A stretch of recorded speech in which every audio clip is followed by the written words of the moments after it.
What's up? It's your girl Dee Dee with another episode of Make It Make Sense. And today we're talking about the Electoral College. A lot of people wonder why black people don't vote and why a lot of black people say, my vote don't count anyway. And a lot of people really don't understand what the Electoral College is. They just know, hey, we got to win the Electoral College if we want to win the election. And they don't know where it came from, what it means, what's the difference between Electoral College or the popular vote. And they just don't understand why we just don't run with the popular vote. And they don't know where it comes from or why black people say, my vote doesn't count anyway, so why should I vote? So I was talking to somebody one day and I was explaining to them the Electoral College is very racist. And it goes all the way back to slavery. And they didn't realize that. And a lot of people don't realize that. And you keep asking yourself, why don't they just get rid of the Electoral College? Well, if you get rid of the Electoral College, then you have to make black people a whole person. Because black people are only 5/5 of a person. They are not whole people. And you say, oh, Didi, you are tripping. Where do you even get that from? Didi, you be coming out with the most asinine things. Absolutely not. So today, we're going to take a history lesson on what is the Electoral College, where did it come from, and why is it such a racist thing? So, let's get with it. Me, myself, and I, me, myself, and I, me, myself, and I, me, myself, and I, nigga, me, myself. So we're going to start on where did the Electoral College come from? How did it get started? And you're not going to hear it from Dee Dee on her opinions because, like I said, I know a lot of people don't realize I do fact check everything that I talk about. And the craziest thing is I learned about the Electoral College in junior high school. But a lot of times we don't pay attention in history because it is the most boringest thing in the world to have to take. But there is a saying that if you do not learn your history, you are destined to repeat it. So today, Dee Dee is going to help us learn what the Electoral College is. And I'm going to show you the first video on how the Electoral College got started. Then we're going to dig really deep into the Electoral College. And why don't we just get rid of it and go with the popular vote? It would make more sense, right? To give the people what they vote for. Again, you'd have to make black people a whole person. So let's, and you know, when I say black people, it's really the people that were brought over as slaves. So because black people don't know who they are. They were brought over as slaves. And they don't know what to do with black people or how to categorize them, but definitely not make them a whole person. So let's watch the first video that tells you where the Electoral College came from. They didn't exactly trust that the American people, or even Congress, could make the right choice for president.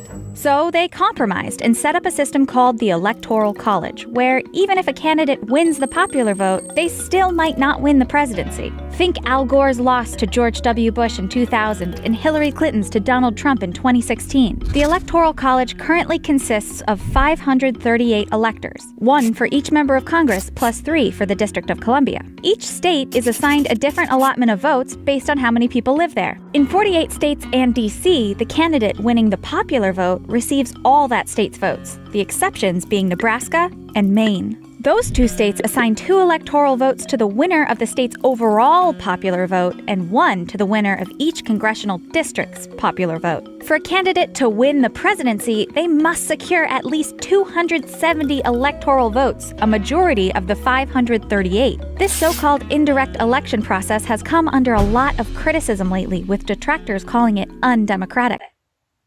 See how innocent that sounds? It just sounds like, well, how many people do you have in your state? That's how many votes that you get. Well, if you only you get 2 senators per state, and then how many people live in your state, that's how many Electoral College votes that you get, because it determines how many people live in a state. That's how many Congress people you get. So that sounds fair enough. You get enough votes for how many people live in your state. So that's how the Electoral College is made up. Sounds real simple, right? And you're like, oh, Dee, that's not racist. That doesn't make any sense, right? But how did they create the Electoral College?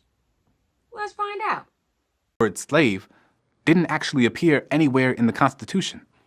They didn't want it anywhere on the document because they knew that it was something history would judge them for. This matters because it demonstrates what many founders of our nation valued and where they thought that black people should be on the social hierarchy. Of the 55 delegates at the Constitutional Convention, about 25 owned enslaved people. This conflict manifested itself in two ways: the Three-Fifths Compromise and the Slave Trade Clause. Let's start with the Three-Fifths Compromise. Article 1 of the Constitution set up a government with two legislative chambers. In the Senate, each state gets 2 senators.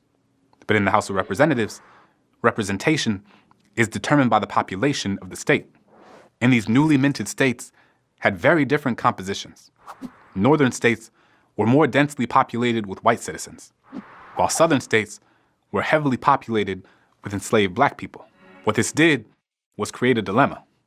The colonists were unsure if and how they should acknowledge enslaved black people as members of the population, and to what extent they should be counted as citizens in the context of allotting states political representation. Let's go to the thought bubble.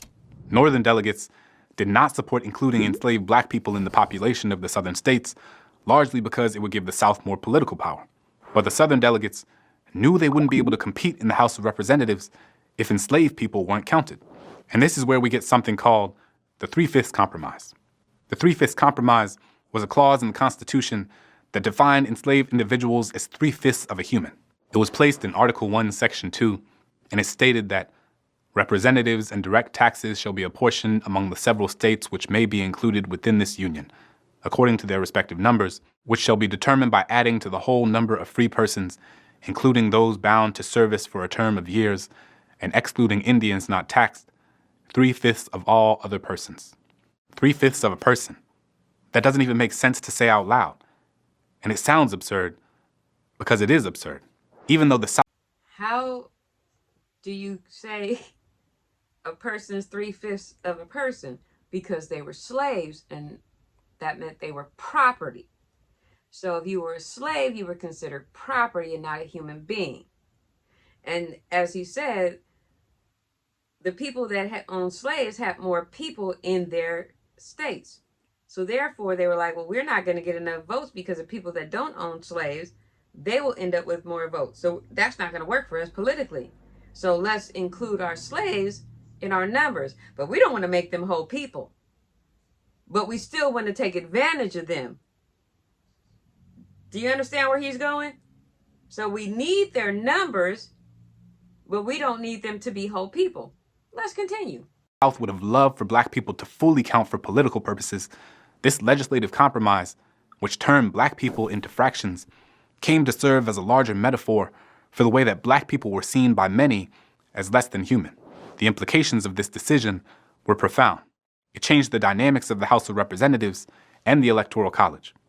Without the Three-Fifths Compromise, some historians even argue that Thomas Jefferson would have never won the election of 1800. Thanks, Thought Bubble. The Three-Fifths Compromise wasn't the only negotiation about what slavery would look like in the new United States. That's the Three-Fifths Compromise, and it's still in the Constitution. Everybody that loves the Constitution and talks about the Constitution, we just got lynching out the Constitution because of Miss Harris. So, but that's a whole different story because lynching was still legal up until a few years ago. It was in the Constitution. So, let's continue on.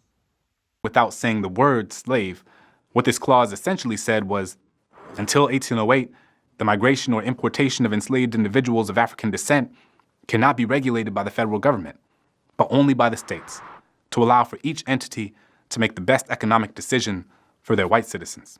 At the end of the day, southern states were able to benefit by keeping their property, and northern states, we shouldn't forget, also got to benefit from the impact of slavery on the northern economy. The Slave Trade Clause prevented action on the transatlantic slave trade for 20 years, and the Three-Fifths Compromise lasted for a lot longer than that. It took 75 years before the United States eventually pivoted on slavery, and it took a civil war and cost hundreds of thousands of lives to get there.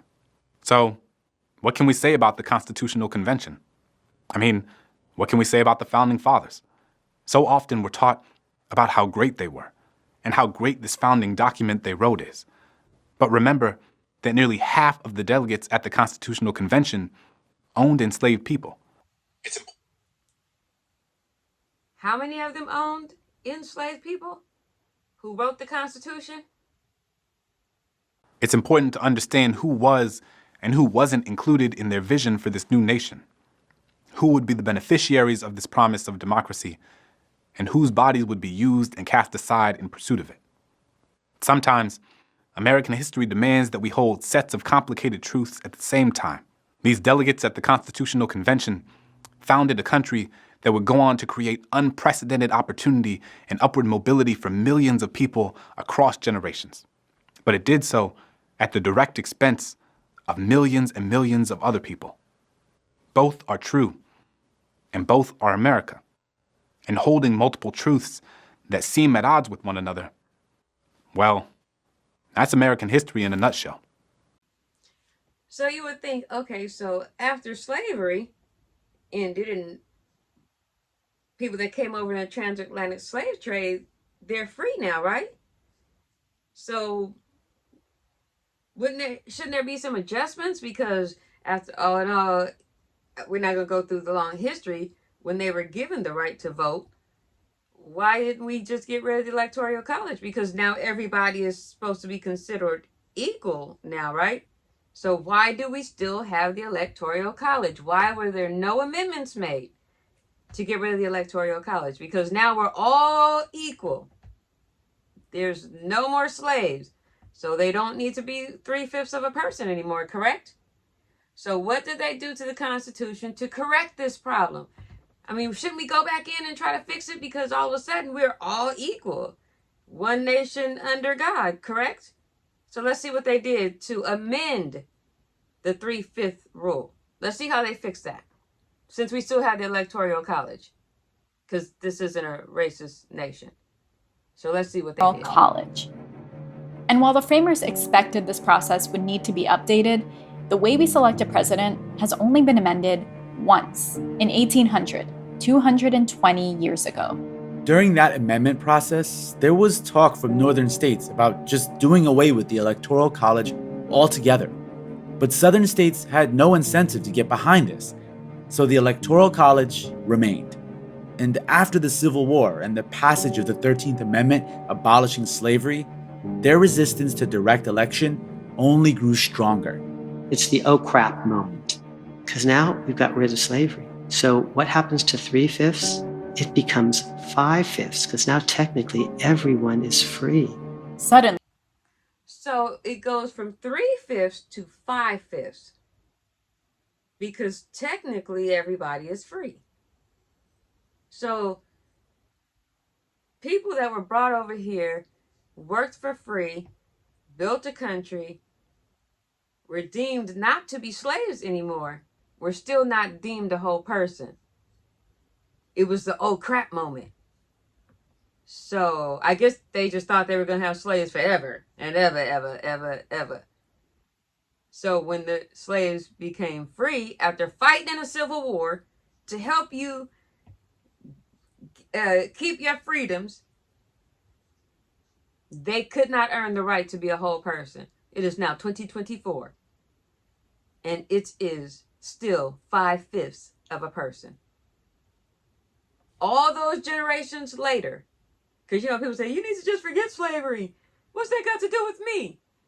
Because everybody that you vote into office still has not changed the fact that our ancestors, because like I tell everybody, I could touch slavery. My father's mother's mother is a product of a slave owner. And yet we are still not a whole person. Let's continue. Former slaves were fully counted in their populations. And now the former Confederacy wielded even more power.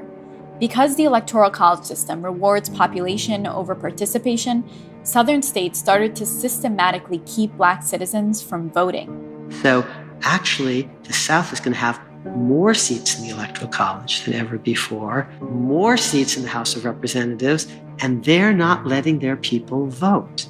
By suppressing Black voters, the Southern states actually got a better deal when the 3/5 Compromise ended. And this impacted the presidency through the rest of the 1800s and even into the 20th century. The only other substantial challenge to the Electoral College came in 1968. And once again, racist politics were involved. A third-party candidate named George Wallace nearly caused an electoral crisis, threatening to pull enough delegates away to deny Richard Nixon the majority. George Wallace, who was a segregationist, didn't end up with enough electoral votes to send the presidential election to Congress to decide. But his candidacy and Nixon's tight popular vote margin were enough to push Congress to consider an amendment to the Constitution that would essentially end the Electoral College. But then, it hit a wall. Southern states were once again concerned they would lose power and be forced to accept the policies of a growing civil rights movement. And eventually, the proposal was defeated by filibuster. Since then, we've had 2 elections where the president has won the Electoral College but lost the popular vote. And the way things are now, a small group of swing states kind of decide each election, leaving a lot of people to wonder, does my vote even matter?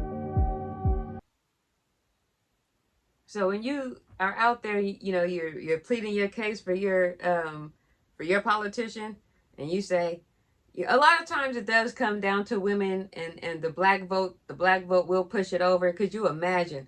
And the thing that they just talked about is the states that get the most electoral votes is usually states that are predominantly African American or the black vote, because a lot of these states had slaves and people still live there, so they get the most electoral votes. But you see, 1968,